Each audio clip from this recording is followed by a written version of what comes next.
Casa, na verdade, na primeira casa construída em Caldas Novas, né, aqui no complexo do SESC. Nós estamos aqui com a Maria Lourdes, ela está fazendo uma demonstração aqui da roda, do processo, fiado, né? a roda de Fiado. onde ela pega o algodão, que já foi processado, né? Já foi colhido e todo curtido, curado ali, vamos dizer assim. E ela está começando então a fazer os novelos de linha para que possa ir para a máquina de PA. É interessante essa roda aqui, que há princípios de física envolvidos aqui, ó, e também de mecânica. Você pode perceber que ela aciona o pedal ali com os pés, fazendo uma força justamente na verdade aqui é uma tira de couro, né? E aqui esse pedaço de ferro ligado a essa roda faz justamente um torque. Esse princípio que é usado nos carros hoje em dia, que é o virobrequinho justamente com o pistão, né? Nós vamos demonstrar isso depois em sala de aula e nos próximos slides aí, tá? Mas no entanto nós temos aqui também o movimento circular. Nós vamos estudar em sala de aula. Se você marcar um ponto fixo aqui, você vai perceber que essa roda gira com um período e gira com uma certa frequência. Nós vamos relacionar o movimento circular também com o movimento ondulatório. Aí nasce o NHS, que nós vamos estar explicando aqui para vocês também nas próximas aulas, ok? Mas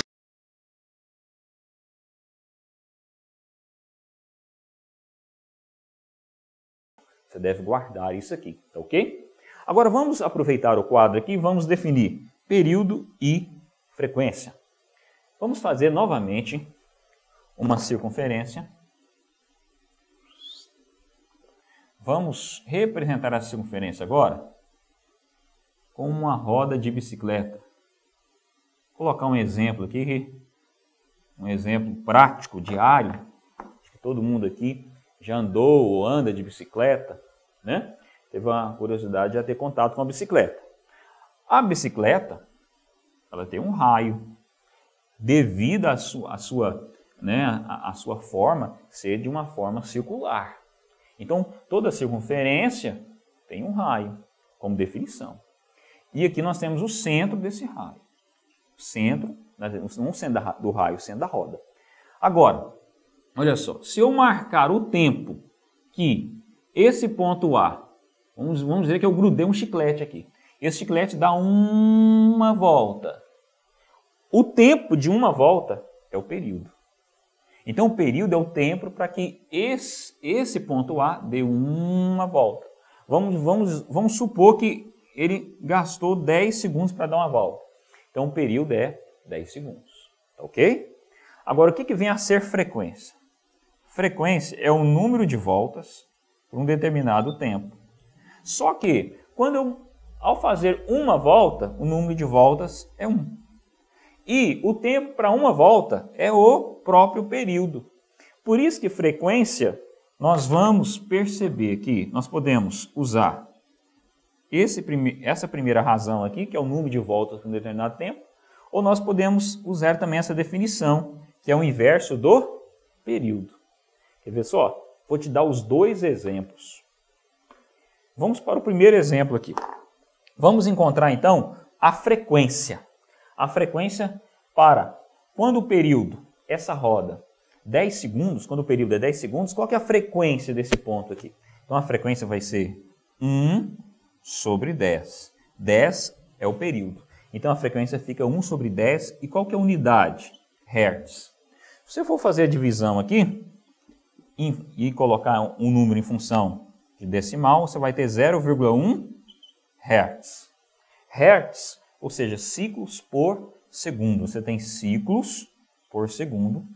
Isso aqui nós vamos representar por Hertz. Agora, olha que legal. Vamos supor agora que essa roda aqui deu 20 voltas, certo? Em 10 segundos. Qual que é a sua frequência? Você vem aqui. Frequência é o número de voltas por um determinado tempo. 20 sobre 10. Parabéns. 2. 2 o quê? Hertz. Então, a frequência dessa roda é 2 Hz. Se você quisesse, então, encontrar o período. Ah, pera aí, então, olha só. Se frequência é o inverso do período, o período é o inverso da frequência. Parabéns. Se a frequência é 2, então quer dizer que eu vou ter 1 sobre 2. 1 sobre 2 é 0,5. Olha que legal. Deixa eu apagar aqui e escrever de novo. Deu 0,5. Qual o significado aqui? 0,5 segundos é o tempo para uma volta. E 2 Hz quer dizer duas voltas por segundo. Compreende? Então existe a frequência e o período. O período é o tempo para uma volta. E a frequência é justamente mede os ciclos por segundo. Então a cada segundo eu dou 2 voltas. E 0,5 segundos eu dou uma volta. Olha só. Compreende a relação aqui? Então vamos lá para o quadro. Nós vamos mostrar isso nas figuras. Olha só. Aqui no quadro nós paramos aqui na definição. Velocidade angular, né, é a variação do ângulo sobre a variação do tempo. Legal. Agora, período é o intervalo de tempo correspondente a uma volta completa de um ponto fora do centro da roda. E a definição de período é 1 sobre F. F é frequência e T é período. Frequência, F, quantidade de voltas que um ponto fora do centro da roda completa por unidade de tempo. E a unidade de frequência é Hertz. Então está aqui as duas definições. Tá? Nós temos um relógio e ele exemplifica justamente o que nós fizemos lá no quadro. O relógio, esses ponteiros aqui, ó, eles possuem uma frequência e possuem um período. Você pode ver que a velocidade angular do ponteiro do segundo é bem rápido, né? Agora o ponteiro do minuto é mais devagar. A ponteira das horas, mais lento ainda. Então cada ponteiro tem uma frequência, cada ponteiro tem um período e cada ponteiro tem uma velocidade angular. Nesse caso aqui, característica também o movimento circular uniforme, porque todos os ponteiros têm uma velocidade angular constante. Agora vamos lá. Vamos para uma definição de aceleração centrípeta. Vamos aprender isso aqui, porque é importantíssimo para o nosso curso futuramente, para as outras aulas, ok? Um corpo em movimento circular tem aceleração centrípeta, dirigida para o centro da trajetória. Depende do raio e depende da velocidade escalar. A aceleração centrípeta é responsável pela variação da direção do vetor velocidade do corpo em movimento circular. Na verdade, a aceleração centrípeta, essa junção da aceleração centrípeta e com a velocidade que faz com que o movimento entre, né, justamente em trajetória circular. Vamos mostrar aqui na figura. Olha só, nós temos uma setinha tangenciando, nós temos uma curva, tá? Esse movimento já não é um movimento circular uniforme, já é um movimento circular variado. Então aparece aqui, ó, justamente AT. O que é AT? É a aceleração tangencial. É justamente aquela aceleração do movimento retilíneo. E aparece um vetorzinho para o centro, chamado de aceleração centrípeta. Olha a resultante aqui. Ó. Aqui nós temos uma aceleração resultante, fazendo com que o corpo entre em movimento circular. Sempre a aceleração centrípeta é para o centro, tá ok? Para o centro da trajetória. Vamos ver isso lá no quadro? Olha aqui. Se eu vou apagar aqui, vou desenhar uma circunferência, melhor dizendo. Ó. Vamos supor que seja uma bola e essa bola tenha dado algumas voltas aqui, né, em torno desse raio R.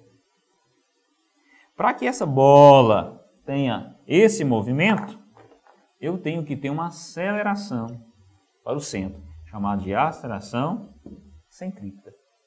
Aqui, tangenciando, eu vou ter velocidade tangencial e também, se o movimento é acelerado, eu vou ter uma aceleração tangencial. Olha as componentes aqui nascendo no movimento circular. Tá? Então você tem que guardar esse conceito aqui. E nós vamos ver também, vai mostrar lá na TV, mas antes disso, posso te adiantar que a aceleração centrípeta é velocidade ao quadrado sobre R. Então, quanto maior, aqui ó, o raio, é uma grandeza inversamente proporcional. Quanto maior o raio, menor é a aceleração.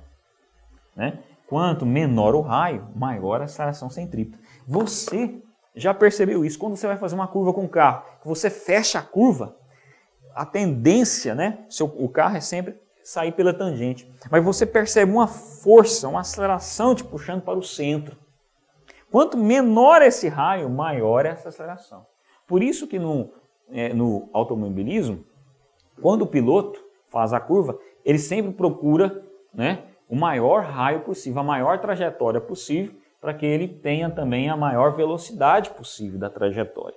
Ele faça o menor tempo, consequentemente. Né? Nós vamos ver futuramente também, relembrando, na verdade, nas aulas passadas, as leis de Newton.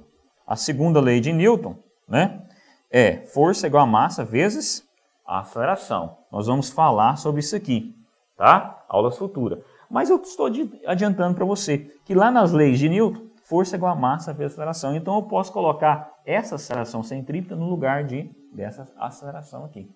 Consequentemente, eu vou ter uma força centrípeta, mas não é o nosso assunto agora. Eu quero que você realmente assim saiba que a aceleração centrípeta, velocidade tangencial ao quadrado dividido pelo raio. Lembrando que aqui é metros por segundo e aqui é em metros, ok? Vamos lá para a TV? Olha só, paramos aqui então nessa figurinha, fomos lá para o quadro e aqui essa figura é justamente parte de um corpo que está em trajetória circular. Nós temos algumas componentes, já falamos que essas componentes, essas setinhas são vetores. Vetores representam a direção, o sentido e o módulo e também a unidade, né, de uma grandeza vetorial. No caso, as acelerações são grandezas vetoriais, são representadas aqui por um vetor, ok? Agora, olha só, a aceleração centrípeta, então, a definição, já colocamos lá no quadro, mas reforçando aqui, velocidade ao quadrado dividido por R. Sendo que a velocidade é uma velocidade, aquela velocidade que você viu lá no movimento escalar, é a mesma, metros por segundo, ok? Agora, existem algumas equações do movimento circular uniforme. Precisamos aprender. Antes, vou lembrar para você que T é o período, W aqui é um W diferente, né, lá da definição, mas é o mesmo W, a velocidade angular. F é a frequência, esse φ aqui, né, esse θ aqui é a posição angular, está representando, e R é o raio. Também vamos ver o seguinte, que a velocidade linear é dado por WR, velocidade angular vezes o raio. E aqui nós temos uma equaçãozinha, compreende? A equação do movimento circular, compreende? Vamos lá para o quadro? Lá no movimento uniforme, retilíneo uniforme, vou fazer uma analogia, ou seja, uma comparação aqui, para ficar mais fácil. Assim você aprende física de uma maneira assim, mais legal, fazendo algumas comparações, tá? Lá no movimento uniforme, retilíneo, lembra dessa equaçãozinha? Olha que legal. SSVT, né? SSVT.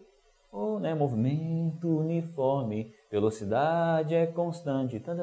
SSVT. Essa equação que representa justamente o deslocamento de um corpo em função do espaço, em função do tempo. Compreende? Tempo em função do espaço.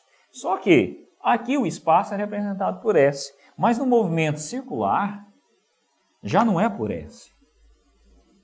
É por essa letrinha. Ou, né, vamos usar aqui, ó, nós podemos usar também o φ, não tem importância. Alguns livros vão trazer o φ, né? Na nossa definição aqui, vamos representar por θ inicial. Então eu vou escrever essa equação aqui como θ, ou seja, qual que é o ângulo, o momento em que o corpo está em função do ângulo. Ou seja, deslocamento angular final é igual a deslocamento angular inicial mais a velocidade em função do tempo. Essa aqui é a minha equação para o movimento circular uniforme. Parabéns! Então ele vai te fornecer esses dados aqui, em função do tempo você vai achar qual que é a posição angular do corpo, ok?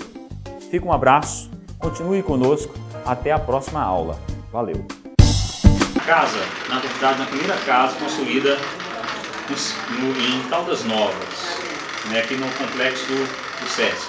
Nós estamos aqui com a Maria Lourdes, ela está fazendo uma demonstração aqui da roda, do processo, a roda de fiado, onde ela pega o algodão, que já foi processado, né, já foi colhido e todo curtido, curado ali, vamos dizer assim, e ela está começando então a fazer os novelos de linha para que possa ir para a máquina de PA.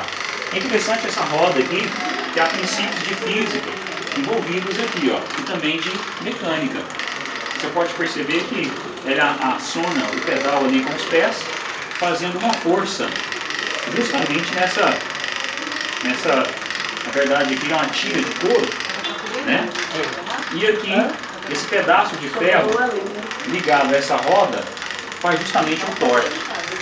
Esse princípio que é usado nos carros hoje em dia, que é o virabrequinho justamente com o pistão, né? Nós vamos demonstrar isso depois em sala de aula e nos próximos slides aí, tá? Mas no entanto, nós temos aqui também o movimento circular. Nós vamos estudar em sala de aula. Se você marcar os pontos, um ponto fixo aqui, você vai perceber que essa roda gira com um período e gira com uma certa frequência. Nós vamos relacionar o movimento circular também com o movimento ondulatório. Aí nasce o NHS, que nós vamos estar explicando aqui para vocês também nas próximas aulas, ok?